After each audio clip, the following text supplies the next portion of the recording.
সুপ্রিয় দর্শক, আসসালামু আলাইকুম। আপনাদের সবাইকে স্বাগত জানাচ্ছি এখনকার আলোচনায়। আপনাদের সঙ্গে আছি আমি সিরাজুল ইসলাম। দর্শক, আমেরিকা বিশ্বের সবচেয়ে শক্তিধর দেশ হিসেবে নিজেদের দাবি করলেও এই মুহূর্তে তারা ভয়ঙ্কর দুটো সংকটের মুখে। একটা সংকট হচ্ছে ওয়াশিংটনের স্পোকেইন কাউন্টিতে ভয়াবহ দাবানল। ৭০০ বাড়ি অন্তত ধ্বংস হয়েছে আগুনে পুড়ে। হাজার হাজার একর জমি পুড়ে গেছে। ৬৫,০০০ মানুষকে অন্তত সরিয়ে নেওয়া হয়েছে। আগুন নিয়ন্ত্রণের কোনো খবর নেই।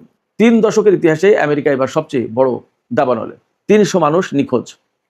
এর চেয়ে বড় সংকট যেটা এখন ইরানকে নিয়ে, আজকে রিপোর্ট বেরিয়েছে আমেরিকার হাতে দূরপাল্লার এবং নির্ভুল যে ক্ষেপণাস্ত্র, সেই ক্ষেপণাস্ত্র দুই ধরনের ক্ষেপণাস্ত্র, তার মজুদ প্রায় শেষ। এর আগে বলা হয়েছিল অনেক কমে গেছে, এত পার্সেন্ট আছে, এত পার্সেন্ট খরচ হয়েছে। কিন্তু আজকে যে রিপোর্ট, রয়টার্সের রিপোর্ট এসছে, তাতে বলা হচ্ছে এই দুটো ক্ষেপণাস্ত্র দূরপাল্লার এবং খুব প্রিসিশন গাইডেড মিসাইল, একদম মানে নিখুঁতভাবে নির্ভুলভাবে হামলা চালাতে পারে। এই দুটো ক্ষেপণাস্ত্র মজুদ প্রায় শেষ। কতগুলো আছে তা বলেনি, কিন্তু মজুদ প্রায় শেষ মানে আমেরিকার সামরিক বাহিনী মারাত্মক রকমের উদ্বেগে এই ক্ষেপণাস্ত্র শেষ হয়ে যাওয়ার কারণে। এখন ইরানের বিরুদ্ধে তাদের হামলা চালাতে হলে কি ব্যবহার করবে, কি উপায়? শুধু তাই না, সবচেয়ে বড় চিন্তা, এই যে যুদ্ধ চলছে ইরানের সাথে, এরপরে যদি কোনো কারণে রাশিয়া এবং চীনের সাথে বা যে কোনো একটা দেশের সাথে আমেরিকার যুদ্ধ লাগে, তাহলে তারা কি করবে? বড় আশঙ্কার ব্যাপার। এই ধরনের ক্ষেপণাস্ত্র অনেক দামি, অন্তত একটা ক্ষেপণাস্ত্র $10 লাখ। 2 দিনে, 4 দিনে, 1 মাসে একটা ক্ষেপণাস্ত্র বানানো সম্ভব হয় না, বহু সময় লাগে। তার চেয়ে বড় প্রশ্ন হচ্ছে আমেরিকা তাহলে কি পরিমাণে ইরানের উপরে হামলা চালিয়েছে এবং কি করতে চেয়েছিল ইরানকে? মানে তার ভান্ডারে জমা সমস্ত সব ক্ষেপণাস্ত্র প্রায় শেষ করে ফেলেছে। একই সাথে প্রশ্ন আসে, তাহলে ইরান কি দিয়ে মোকাবেলা করেছে এবং ইরান টিকে আছে, তাহলে ইরানের বা কি পরিমাণে শক্তি? সবই আশ্চর্যজনক বিষয়, আশ্চর্য রকমের প্রশ্ন আমাদের সামনে।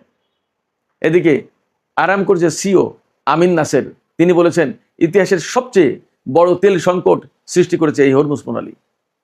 হরমুজ প্রণালী বন্ধের পরে ইতিহাসের সবচেয়ে বড় তেল সংকট সৃষ্টি হয়েছে। এই তেল সংকটে কত তেল আন্তর্জাতিক বাজারে ঘাটতির মুখে পড়েছে জানাবো আজকের ভিডিওতে, সেই কথা সঙ্গেই থাকুন। সাথে আরেকটু কথা জানিয়ে রাখি, হুতিরা কিন্তু আজকেও সৌদি আরবের নাজরান বিমান ঘাঁটিতে হামলা চালিয়েছে ড্রোন দিয়ে। এপাশে মার্কিন প্রশাসনের পক্ষ থেকে বারবার দাবি করা হলেও, এবং আমি সর্বশেষ আল জাজিরাতেও খবর দেখলাম, বা আরো কোনো মিডিয়াতে খবর দেখলাম, অনেকগুলো মিডিয়া ঘাটলাম, তো অনেক জায়গায় বলা হচ্ছে যে অল্প আজকালকের ভেতরেই হয়তো আমেরিকা এবং ইরানের মধ্যে একটা চুক্তির রূপরেখা প্রণয়ন করা হবে, এবং কাতার নাকি এটার খসড়া প্রচার করেছে। বাট ইরান বলছে আমরা তো কিছুই জানি না। আসলে হচ্ছেটা কি? অনেকগুলো বিষয় আছে, মূল বিষয় এখানে দুটো: আমেরিকার দাবানল, 2 নম্বর হচ্ছে আমেরিকার ক্ষেপণাস্ত্রের ভান্ডার ফুরিয়ে আসার কথা। সুপ্রিয় দর্শক, এই বিষয়গুলো নিয়ে মোটামুটি বিস্তারিত আলোচনা করার চেষ্টা করব। আশা করি আপনারা সঙ্গে থাকবেন শেষ পর্যন্ত। আর ভিডিও ভালো লাগলে লাইক, কমেন্ট, শেয়ার করবেন এবং চ্যানেলটি সাবস্ক্রাইব করে সাথেই থাকবেন। দর্শক, চলুন আমরা বিস্তারিত আলোচনা করি। প্রথমেই আমেরিকার ক্ষেপণাস্ত্রের বিষয়টা আমি বলি একটু, কারণ এই ব্যাপারে মানুষের সবচেয়ে বেশি আগ্রহ। আমেরিকার খুব গুরুত্বপূর্ণ দুটো ক্ষেপণাস্ত্র হচ্ছে army tactical missile system, ATACMS, এই আর্মি ট্যাকটিক্যাল মিসাইল সিস্টেম, আরেকটা হচ্ছে প্রিসিশন স্ট্রাইক মিসাইল। এই দুটো ক্ষেপণাস্ত্র আমেরিকার হাত থেকে একদম প্রায় শেষ। অথচ এই দুটো ক্ষেপণাস্ত্রের প্রধান বৈশিষ্ট্য হচ্ছে এরা অন্তত 1000 কিলোমিটার দূর থেকে হামলা চালাতে পারে এবং অত্যন্ত নিখুঁতভাবে হামলা চালানোর ক্ষমতা রাখে, অত্যন্ত নিখুঁতভাবে। আপনারা বুঝতেই পারেন আমেরিকা সারা বিশ্বের প্রযুক্তিতে একসময় অবশ্যই শ্রেষ্ঠ ছিল। এখন চীন নাকি আমেরিকা এই সমস্ত নিয়ে বিতর্ক আছে, বাট আমেরিকা তো অবশ্যই একটা গুরুত্বপূর্ণ শক্তি, তাতে তো কোনো সন্দেহ নেই। ইরানের সাথে যুদ্ধ করতে এসে আটকা পড়েছে সেটা ভিন্ন কথা, কিন্তু তাদের প্রযুক্তি তো খুব নিখুঁত এবং ডেভেলপড। তো এই দুটো ক্ষেপণাস্ত্র তাদের ভান্ডারে দীর্ঘদিন ছিল এবং তারা যুদ্ধ করার ক্ষেত্রে দূর থেকে এই সমস্ত ক্ষেপণাস্ত্র দিয়ে হামলা চালিয়ে শত্রুপক্ষকে ঘায়েল করেছে। এই ক্ষেপণাস্ত্র এখন আমেরিকার ভান্ডারে ব্যাপকভাবে কমে গেছে। তাহলে তাদের উপায় কি? এই নিয়ে মার্কিন সামরিক বাহিনীতে উদ্বেগের কোনো শেষ নেই। সবচেয়ে বড় মুশকিল হচ্ছে কি, একটা ক্ষেপণাস্ত্রের দাম অন্তত পক্ষে $10 লাখ। এই ক্ষেপণাস্ত্র যে হুট করে 2-4 দিনে, 10 দিনে, 1 মাসে বানানো যাবে ব্যাপারটা তা কিন্তু না, অনেক সময় লাগে। এবং চাইলেই যে 2-5-10টা বের করে এনে আপাতত ইরানের বিরুদ্ধে যুদ্ধ শুরু করলো, এমনটা হবে না। এই যে ATACMS, যেটা আর্মি ট্যাকটিক্যাল মিসাইল সিস্টেম, যেটা এটার চেয়েও আধুনিক প্রজন্মের ক্ষেপণাস্ত্র ব্যবস্থা হচ্ছে আপনার এই যে প্রিসিশন স্ট্রাইক মিসাইল, যেটা এটা, এবং এটা বলা হচ্ছে এটা অত্যাধুনিক এবং এটাই হবে আমেরিকার হামলা চালানোর ক্ষেত্রে প্রধান অস্ত্র আগামী কিছু বছরের ভেতরেই। সেই ক্ষেপণাস্ত্রের মজুদ যদি ইরানের সাথে যুদ্ধ করতে এসে ফুরিয়ে যায়, তাহলে আমেরিকার উপায় কি সামনে? এখানে বারবার একটা প্রশ্ন আসছে যে যদি রাশিয়া বা চীনের সাথে আমেরিকাকে যুদ্ধ করতে, তাহলে তারা কি করবে? এখানে আমি একটু প্রশ্ন করি যে প্রায় সময় যে প্রশ্ন আসে যে যদি রাশিয়া এবং চীনের সাথে যদি আমেরিকার যুদ্ধের প্রশ্ন আসে তাহলে কি করবে? এই প্রশ্ন আসে কেন?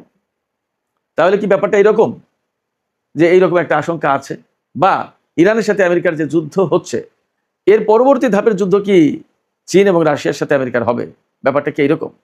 এবং তাহলে কি একটা বৃহত্তর পরিকল্পনার আওতায় এই যুদ্ধ হচ্ছে, যেখানে চীন, রাশিয়া, ইরান আমেরিকাকে আসলেই বিশ্ব মঞ্চ থেকে বিদায় দিতে চায়, বিশ্বের প্রধান শক্তি হিসেবে তাকে বিদায় জানাতে চায়, এবং সেটাই কি এককেন্দ্রিক বিশ্ব ব্যবস্থা থেকে বহুকেন্দ্রিক বিশ্ব ব্যবস্থায় পৃথিবীটাকে রূপান্তরিত করার কর্মসূচি হতে পারে?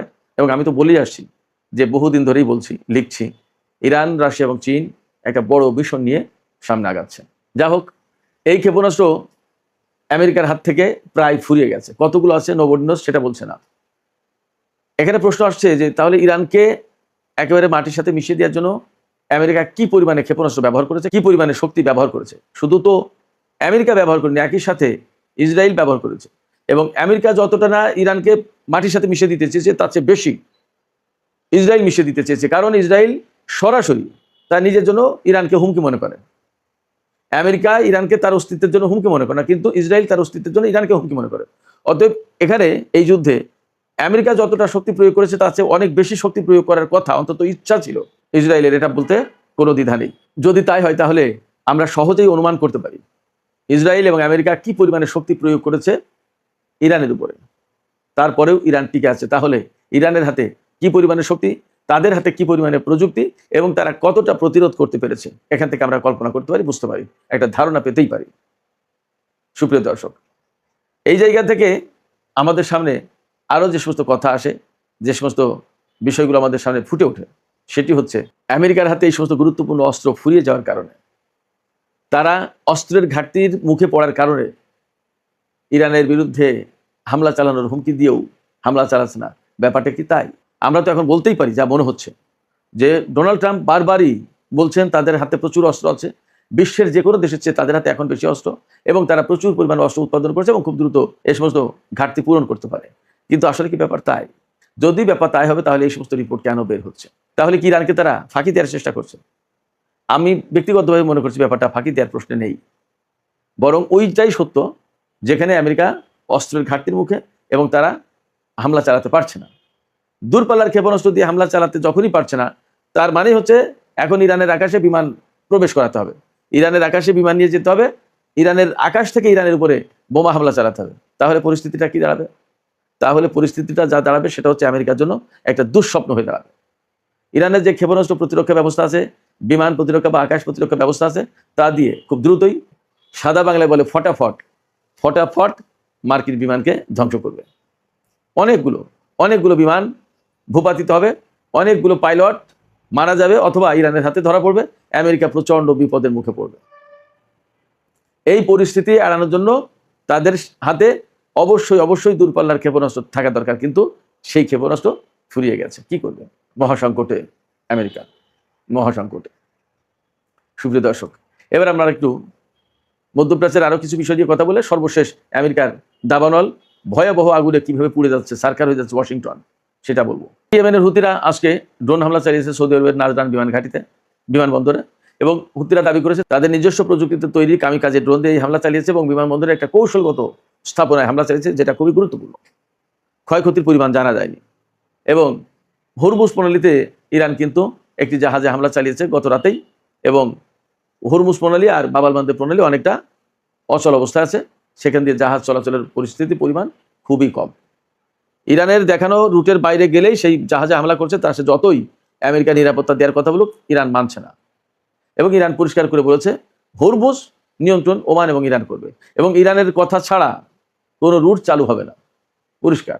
তার মানে মধ্যপ্রাচ্যে বা হরমুজ প্রণালী এলাকায় বা বাবালমান্দের প্রণালী